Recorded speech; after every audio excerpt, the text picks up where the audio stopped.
Welcome back to AFTV, guys, and welcome to another In Focus video. Today looking at the hot topic, and not for good reasons. It's Gabriel Jesus. We know he's got this knee injury. We know that he's been a massive part of Arsenal's season, and that therefore means Arsenal have a situation to deal with the upcoming transfer window. How do they address it? We're going to explore that a little bit later, but Gabriel Jesus was always a player that was a part of this In Focus series. As I mentioned, there were 5 players. We've done Ben White, we've done William Saliba. Gabriel Jesus we probably weren't going to touch on until a little bit later, but obviously with everything's happened, it's only right we reflect on how important he's been for Arsenal and how Arsenal begin to address this situation. Now, it sounds almost, it sounds awful really, that a player gets injured. It's not even talking a year injury or 9 months. We're talking 2-3 months maybe, and we're talking about replacements. How do we address it? Who comes in? Who do we sign? Do we need more players now because of it? But that is the reality of football. It can be short-term results dictate so much, even though we have a longer-term vision for the club. And listen, it's down to Arteta and Edu and everyone involved to look at the bigger picture. But with Gabriel Jesus and how important he's been in the position we put ourselves in this title race, we can't just pretend like not having him for even 3 months of the season is going to be no problem. It is going to be a problem. Let's remind ourselves of Gabriel Jesus, why he's so important, but also kind of what happened before his Arsenal spell. Now, we talked about it a lot back in the summer when we signed him and were close to signing him. This is a player who at Man City was, I think, loved and appreciated, but perhaps just wasn't given the, let's say, the run, the spell in the first team, or the trust to, deliver for that team week in, week out in his favoured striking position. He played out wide a lot, especially last season. He was more of a right winger. His runs from out to in were absolutely superb for Man City. That getting in behind, that combination with Walker down the right-hand side made you think that maybe he was developing into more of a winger. But Arsenal signed him, and Edu said, I'm not seeing the Jesus I know. This isn't the... I can see a lack of confidence. There's something missing. I'm paraphrasing, but you get the idea. And at Arsenal, he came in with the responsibility of wearing the number 9 shirt, leading the club as the figurehead, the star player, one of our kind of main guys, but also, when you're playing at that end of the pitch, when you're part of the front three and you're expected to be a goal scorer, naturally, you are just a leader in that team. You are someone that the team is looking to. And boy, did he step up. He really, really did. Let's talk about his impact a little bit, because in his first 14 games in the Premier League, Gabriel Jesus, in terms of assists, ranks 3rd in the Premier League. In terms of chances created from open play, that's 22 altogether, he ranks 6th in the Premier League. In terms of dribbles, he ranks 3rd. In terms of fouls won, he ranks 5th. And in terms of touches in the opponent's box, he ranks 1st. No players had more touches in the opponent's box in the Premier League than Gabriel Jesus. Now, that is massive when you're talking about ball security in tight areas and attacking areas and threatening areas, in sustaining pressure as well. When your strikers having that many touches in the opposition box, that means you're largely playing your football in the right areas of the pitch, and that is really, really important. I want to focus a little bit more on that stat in a second, but before we do, let's just have just appreciation for how much Arsenal's goal tally has improved, not just with him, but the impact he's made on the front four since he arrived. Now, in the 21-22 season, Arsenal's front four averaged a goal tally of 0.8 goals per game.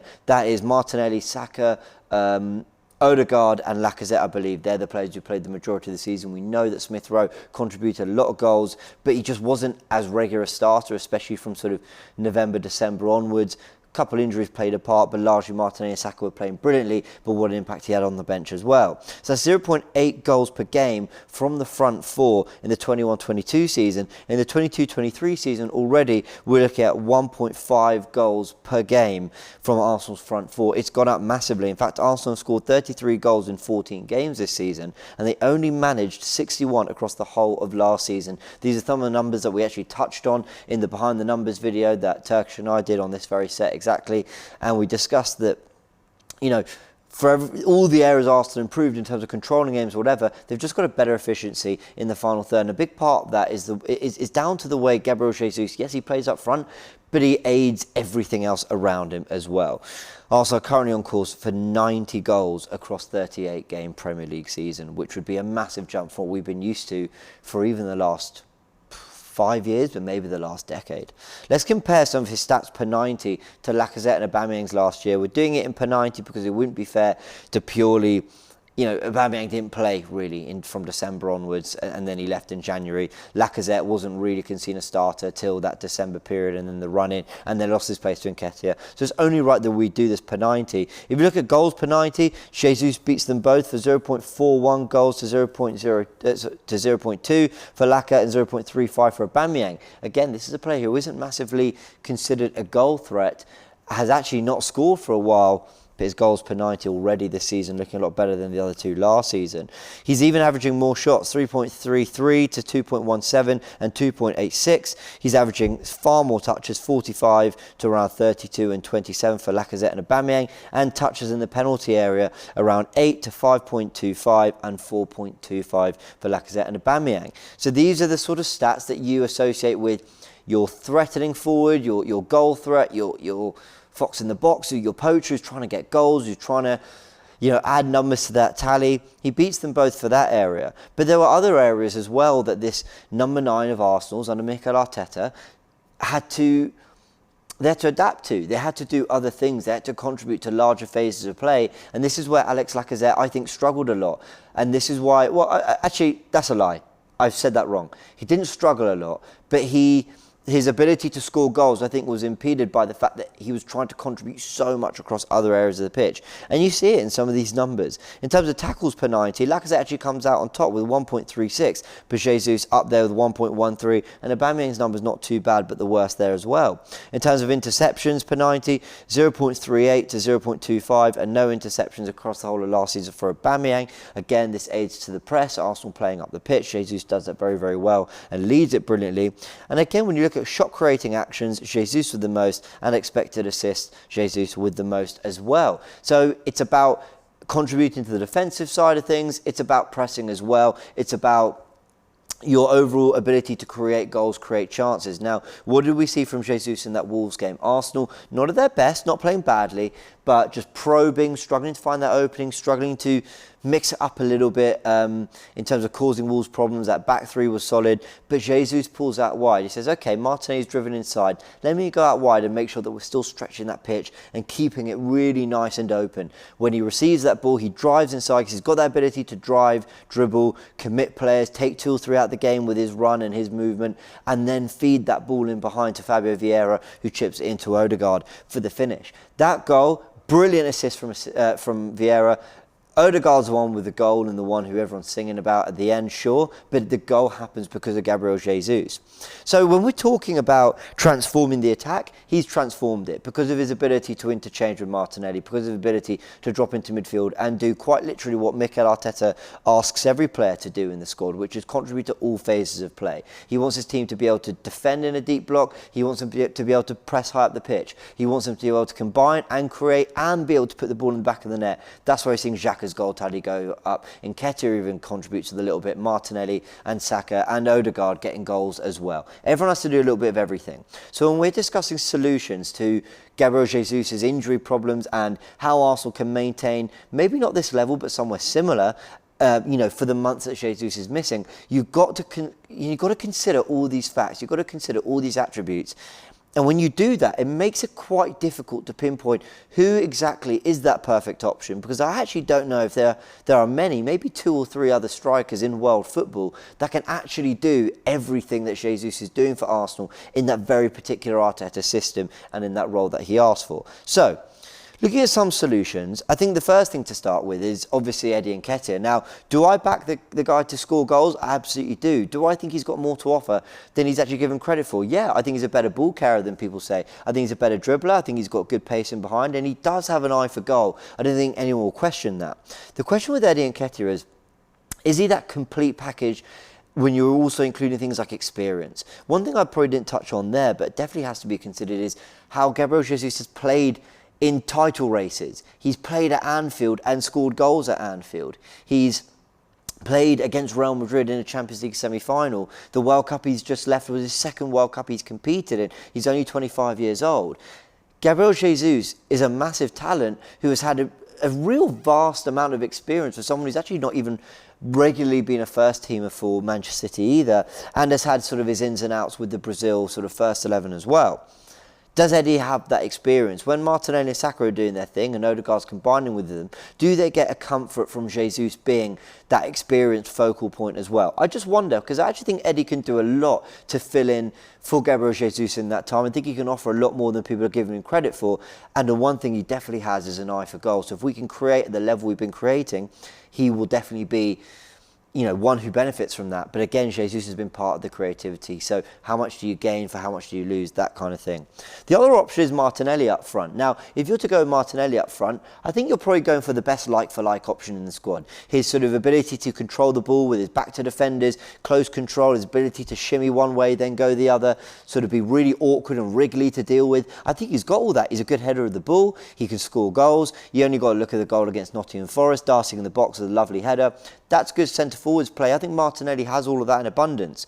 But, and here I go on to my third option, do you really want to sacrifice Martinelli, who's been doing so well out on the left wing, to play up front when him and Saka and their ability to get the ball out wide and drive so centrally has been a massive key part of what Arsenal have done to terrorise teams recently. Again, we saw that movement from Martinelli with the goal against Liverpool. That slip ball from Odegaard, it comes from that out-to-win run. Do we want to lose that? And if we do lose that in terms of Martinelli out wide, well, who could do it? You could talk about Smith Rowe out on the left, but I think Smith Rowe is actually a good option for the false nine. Now, where have we seen this before? We saw it in the Europa League against Villarreal, away from home. We lost 2-1. We were poor that day. 2-1 flattered us. And Smith Rowe played in that role, and you thought, A, it didn't work, but B, you wondered whether it would work. Everything I said about that Wolves goal, Jesus pulling out wide, combining, darting inside and playing a slip ball into Vieira, I kind of think Smith Rowe might be the best option we have in terms of recreating the creativity that Jesus offers when he drops deep, and that kind of having a natural 10 in 10 spaces without sacrificing we got out wide with Martinelli and Saka. So I don't think Smith Rowe is a really bad option at all. I think as a false nine, he might do a lot more than people think, especially with more time developing in that role under Arteta, more time with the team understanding what it is they've got to do. And he doesn't have to be too much of a supplier or controller in midfield, because you've got Odegaard, Partey, Xhaka, White and Zinchenko tuck in to help as well. And with all those players, I think Smith Rowe can be allowed that free role to roam, to get the ball, to drive at players, to combine. And we know he does that very, very well. He's a pass and move player. I think Smith Rowe could do very well in that role. So that's three solutions there: Nketiah, Martinelli, Smith Rowe. But if we're looking externally, what are we left with? Now, I'm not going to give some names. If you'd like to see that video, 5 players that Arsenal could sign, you know, to start in Jesus' absence, that might be one we'll do for you. Let us know. But I think it's more about understanding what that player's got to be. And I think when Jesus was looked at, and as I said, being a wide player last year for Man City, I think it's likely we look at another wide player who can play up front rather than another striker / number 9 who's only really going to get minutes in that area of the pitch. You're not going to get a Giroud type. You're not going to get a... I mean, Eddie can play wide, but I'm talking profile-wise, a Harry Kane, where you're only really going to play them in that one area of the pitch. I'm not talking that player. I know. I'm talking that profile. So the Mudryks of this world are really good options. I think when you look at Mudryk, and I've been watching his highlight reel, and the one thing I've been doing is going on YouTube and looking at the goals and assists he's been getting, where they've been getting them from. Very central areas. Still popping up in terms of making darting runs from out to in, but quite central. Making sure he's committing the centre-backs, the central midfielders. It's not all about taking on wing-backs. It's not all wing play. And I think when you look at that, and he looks a strong lad as well. He looks like he's definitely got a bit of hold-up play about him. He can definitely, you know, bamboozle defenders by going outside, inside, whatever. I wonder whether he might have the ingredients as well. Now, what is he like as a passer? I was going to say as a creator. As a creator, that can be running at your fullback and putting it into the box.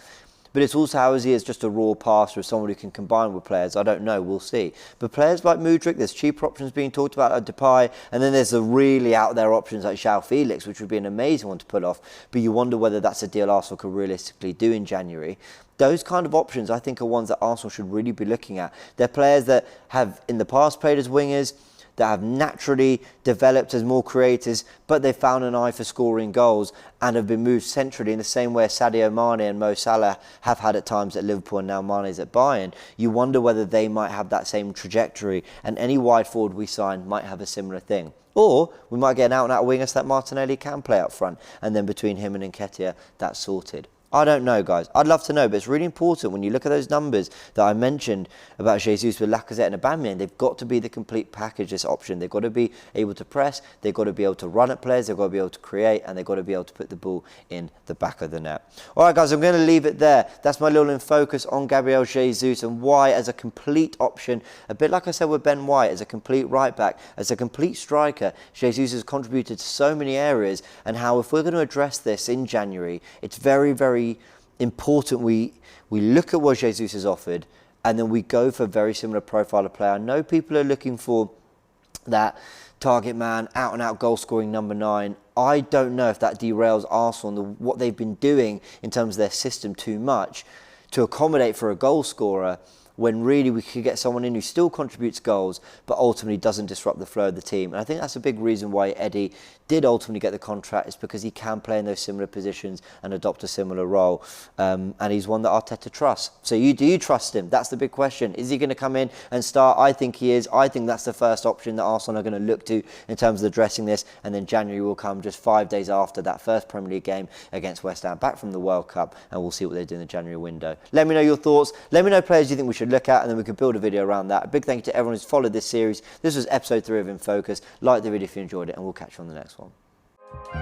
Shop for AFTV merch at shop.aftv.co.uk. Subscribe to us on YouTube.